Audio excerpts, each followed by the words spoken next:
O nga pala, anong nangyari sa pag-apply mo kahapon? Oo nga. Okay naman po. Sa katunayan nga po, may nakilala po ako dun sa kumpanyang ina-applyan ko. Oh, may nakilala? Opo. Ano naman ng lalaki sa'yo? Balak po niyang manligaw Sa katunayan nga po pupunta po siya ngayon dito. Ha? Ang bilis naman. Oo nga. Ay, kilala mo pa lang. Ano naman po gwapo po siya, mabait, tsaka masipag po. Hmm? Malalaman natin yan. Hmm. Bakit pupunta ba ngayon? Opo, pupunta po siya ngayon. Tao po. Oh, mga atit ko yan, dito na po pala siya. Pasok ka. Po sa inyo. Tara mo po ka. Nagpa-deliver ka ba ng tubig? Oh, hindi naman. Sino ba yan? Wala naman ako inutos sa inyo ah. Mga atit kuya, siya nga po pala si JJ, manliligaw ko po. Ha? Manliligaw mo? Opo. Yan? Gwapo naman po Ay, sa banda? Masipag. Diyos ko naman. Hindi naman kagandahan naman ng mga pes natin. Ano ba yan? Ano nakita mo dyan? Gwapo po Ay, nako. Ano mo pinakain sa inyong tinay at nagkagusto ka sa ganyan lalaki? Masipag naman po siya Tsaka, mas mabait. Parang wala namang ipapakain sa'yo yan eh. Ano pag mumukha niyan? Pogi pa, nagtitinda ng balot sa labas eh. Kaya nga Grabe naman po kayo sa kanya. Mabait naman po yan Ay, nako tinay. Ano ba nangyayari sa'yo? Maayos ka naman namin pinalaki. Pero bakit ganyan? Sa ganyang pagmumukha, wala kang mapapala. Hindi ko ba marunong pumili na lalaki? Wala na bang lalaki? Grabe naman po kayo, manghusga. Hindi naman sa grabing manghusga. Kaya ka bang buhayin yan? Inaalala lang namin yung future mo. Dapat marunong ka nang pumili sa panahon ngayon. Hindi yung ganyan kinukuha mo. Yung mga pagmumukha niya, no? Tao ba yan? Hoy lalaki. Ano bang trabaho mo? Ako po ay isang CEO ng isang kumpanya na kung tawagin ay KKK Drama po. CEO?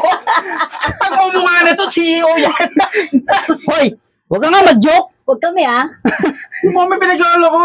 May pinag-aralan kami. Alam namin tsura ng CEO. Hindi ganyan. Ay, nako. Marami na talagang manloloko ngayon. Mukhang magsasaka. Hindi Ayan. CEO. Ano ba yan? Ano ba, Tinay? Yung mga kinukuha mong lalaki, ano ba yan? Harap-harap kami lolokohin na CEO siya? Nakabase po ba talaga sa itsura ng isang lalaki ang pagpili? Pero hindi naman sa ganun, Tinay. Yun yung tingin namin sa kanya. Masisisi mo ba, may? Tingnan mo naman kasi nga talaga yung pagmumukha niyan. Kaysa sa pagmumukha natin. Tsaka yung wallet mo, baka mamaya biglang mawala dyan. Grabe naman po kayo manghusga sa kanya. Ay, nako, Tinay. Hindi naman kami sa grabing manghusga. Tumingin ka rin kasi. Naku ate, kuya. Pag sabihin mo yan si Tinay, huwag nyo yung ipayaan na mapunta yan sa lalaki na yan. Diyos ko po, tingnan. Kaya nga Ewan ko ba dyan sa kapatid mo na yan? Ang pangit na itsura, sinungaling pa. Sino maniniwala, di ba? Kaya nga. Jay, pasensya ka na sa inasal ng mga kapatid ko Okay lang, Tinay. Hindi yata magandang mood ng mga kapatid mo ngayon. O sige na, lakad na ako. Ate, kuya, pasensya na po. Naku, sige, Alis na umalis po. ka na. Dapat Hindi kanina namin pa. alaya kaya. Ay, nako. Alis! Grabe naman po kayo sa kanya. Bakit naman po yung ganun yung ginawa nyo? Baka ma-disappoint siya. Ay, nako. Disappoint? Kami dapat ang ma-disappoint. Tama. Hindi naman po kasi basihan yung itsura. Hindi naman sa nang mamata kami ng tao, Tinay. Tumingin ka naman na maayos-ayos ba? Ay, nako. Parang walang ipapakain sa'yo sa itsura pala. Kaya nga. Hindi tayo pinalaki ng magulang natin para mapunta ka sa ganun tao. Tinay. Mag-isip-isip ka nga. Tsaka sana naman maniwala ka rin naman sa mga sinasabi namin. Hindi yung porket mabait lang yung pakikitungo ng tao sa'yo magiging magaang na yung lobo sa kanya. Practical ba? Tama. Ay, nako. Kaya sa susunod umayos-ayos ka naman. Baka bumalik pa dito yun, Baka saktan ko na yun. Kaya nga, ang sakit sa mata eh. Sakit din sa ilong eh. Sige na po mga ate, kuya. Huwag na po natin siyang pag-usapan. Magsasaing po muna ako. Sige na. Isa mo sinayang sunod na.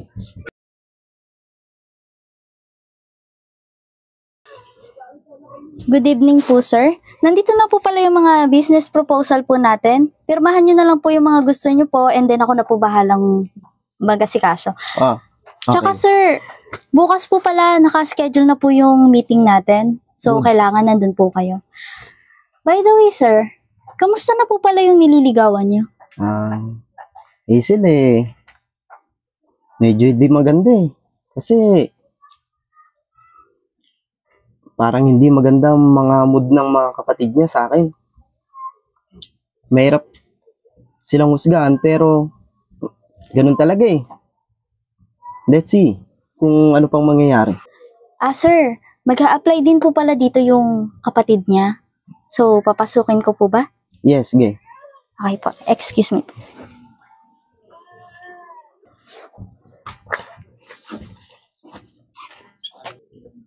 Oh! Saan papasok sa'yo dito? Siguro, kinuntsaba mo yung gwardiya dun sa baba, no? Napapasukin ka dyan, no? Para magpanggap kang boss-bossan, no? Di ba po, nung pumunta po ako sa inyo, nung manliligaw po ako kay Tinay, sinabi ko po sa inyo na ako po ay CEO ng KKK Drama. Pero ano pong ginawa nyo? Hindi po kayo naniwala sa akin. Hindi nga. Totoo? Na ikaw yung CEO dito sa kumpanyang to? Kayo na pong makakapagpatunay niyan. Kung totoo nga, kaya mo ba ako ipasok dito bilang manager? Kaya naman kitang ipasok bilang manager dito. Pero yung attitude nyo ay hindi pasok sa aming kumpanya. Pasensya na po kayo. At yun po ang base sa aking naranasan sa pag-uugali nyo magkakapatid. Hindi nga, totoong CEO ka ng kumpanya dito? Kung ayaw nyo po maniwala, malalaman nyo rin po yan. Pero, ewan ko. Hindi nga, totoo nga na CEO ka dito? Hindi po yan nakikita sa panlabas na anyo ng tao, kundi po sa mabuting kalooban at mabuting puso po ng isang tao. Ganun ba, sir? Naku, sobrang nakakahiya naman yung ginawa namin sa iyo, kami mga magkakapatid. Sana naman, pagpasensyahan nyo na yung inasal namin. Hindi na mauulit yung promise. Tsaka alam nyo, boss, so, totoo lang, ang pogi-pogi nyo pala. Ganito na lang gawin natin. Let's see kung ano pang pwedeng mangyari. Kung matatanggap ka namin o hindi. Teka, ano ba yan? Dala mo? Ito. CV ko po ito eh. Bala ko po sana mag-apply sa inyo eh. Patingin nga ako.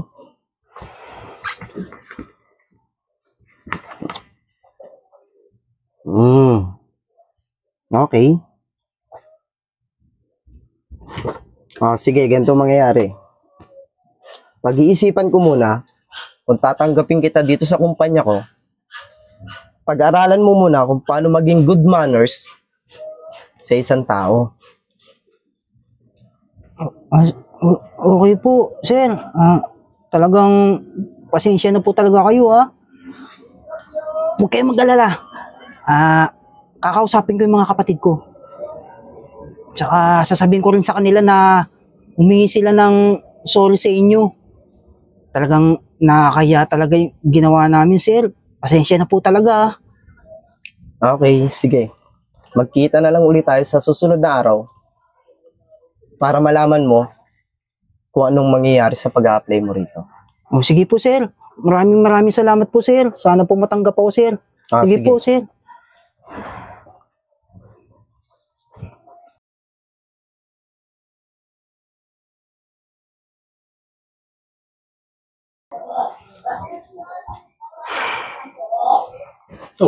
Kuya, parang pagod na pagod ka. Oo nga. Kamusta ang lakad mo? Yung applyan mo. Ay, nako, mga kapatid. Ewan ko, hindi ko alam kung saan ako magsisimula eh. Hindi ko rin alam kung maniniwala kayo sa sasabihin ko. Eh, ba't ano ba nangyari? Ano nga? Gawin pa kami manghuhula. Alam nyo ba, nag-apply ako sa KKK Studio. Ha? Nag-apply ka doon, kuya? Oo eh. Ano nangyari? Ewan ko, sobrang nahihiya talaga ako. Ano nga nangyari? May sakit ka ba? Ay, naku. Basta malalaman nyo na lang pag pumunta siya. Magandang gabi sa inyo. Mga Oh. kuya ate. Bakit nandito ka na naman? Ano ba maganda sa gabi? Dumating ka. Ay ko, congrats ko lang pala si Erwin. Congratulations. Tanggap ka na. Salamat po. Congrats. Ano ba nangyayari? Ha? Di ba sinabi ko sa inyo na ako ang CEO ng KKK Drama at hinire ko si Erwin. Oo nga mga kapatid. Totoo ba yun? Oo, siya talaga yung Siya talaga? siya talaga yung CEO ng KKK Studio eh. Di ba nananaginip pa lang? Hindi, totoo Baka talaga. naman, gutom ka lang nung nagpunta ka doon. Hindi, totoo talaga. Kaya nga, sobrang hiyang-hiya ako sa ginawa natin eh. Hindi nga. Totoo? O, di ba? Sabi ko naman po sa inyo, siya yung may-ari, di ba? Mapanghusga po kasi kayo masyado. Kaya nga, Tinay, Jay, pasensya talaga sa mga ginawa namin ha. Hindi talaga namin akalain na ikaw talaga yung CEO ng KKK Studio. Nakakaya naman. Pasensya na ha. Kasi marami lang kami problema kaya nasabi namin yun. Oo, tama. Pasensya ka na. Kala kasi namin hindi totoo eh.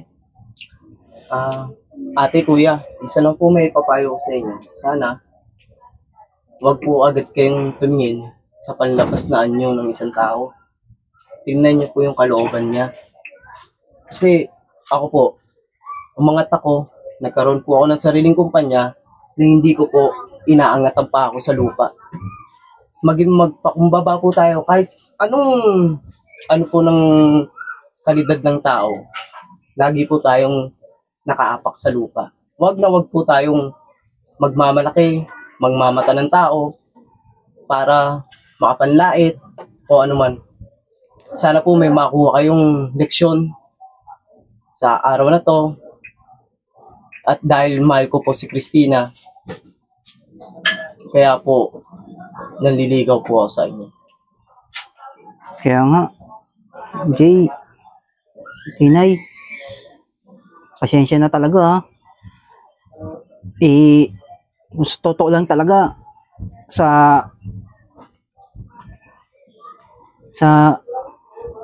ewan mo, wala akong masabi. Pasensya na talaga ha. Siguro naman naiintindihan mo kami. Pasensya ka na talaga ah. Pero hindi naman din kami masamang tao eh. Siguro nadala lang din kami ng mga bugso ng damdamin namin. Kaya pasensya ka na ah. Kaya po sana, maging aral po sa inyo to ate kuya, na ano man ang estado ng ating buhay, huwag tayong mangmamaliit ng tao o mangmamata ng tao. Yun lang po. At magiging magandang ang pagsasama namin, lalo si Erwin, na hinire ko na sa aking kumpanya. Na sana, yung pag-uugali niyang ganyan, ay mabago. At sana, kayo rin, kuya ate, sana yung pag-uugali natin ay baguhin na po natin dahil hindi po maganda sa mata ng tao at sa mata ng Diyos. Inuulit ko, Erwin. Congrats kita ulit. Isa ka nang ganap na janitor ng aming kumpanya. Janitor? Totoo? Janitor? Yes. Huwag kang mag-alala. Pag nakita kong nagbabago ka na at yung pag-uugali mo ay maganda, malamang sa malamang iaangat kita. Yun naman pala eh. Iangat ka pala eh. Sige. Jay, maraming salamat talaga. Pero sana patawarin mo kami sa mga nagawa namin kasalanan, sa mga pangit na pag-uugaling pinakita namin sa iyo. Patawarin mo kami. At sa muli, congratulations. Sige. Maraming salamat. Welcome to KKK Drama. Ate kuya, ipapaalam ko po sana kung pwede ko pong mailabas si Christina ngayon. Sige, pwede. Basta ingatan mo lang siya. Makakasigurado po kayong nasa magandang kamay po siya. Alam ko namang mabuting tao. Maraming salamat po. Dito na po kami. Mag-iingat kayo Dito na po kami. Mag-iingat kayo.